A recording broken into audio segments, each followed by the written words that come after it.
Hello friends, welcome to the Expiry Update podcast at Kotak Securities. This is Sahaj Agrawal. So today we'll be discussing the overall setup of the market from the derivative perspective and look at some option related pointers for the upcoming expiry session.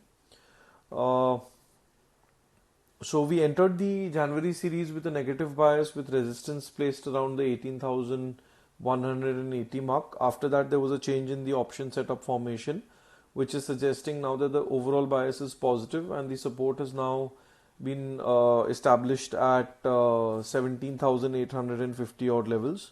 So overall, we believe as long as this level is held on the Nifty 50, the market is expected to trade with a positive bias with buying on dips advisable.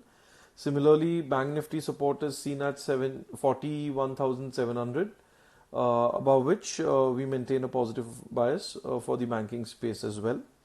Now, let's look at some option related pointers. The short term momentum is positive, whereas the sentiment has cooled off to a certain extent. FI and Pro positions are overall suggesting a positive bias. So basically, there's been a massive reduction in the net short positions, and that is interpreted as a relatively positive setup. For Nifty, the maximum open interest build-up is seen at 18,100 put at 18,200 call options, whereas for Bank Nifty, the same is seen at 42,800 put and 43,000 call options. As suggested, the monthly bias for the overall market remains positive with the support of 17,850.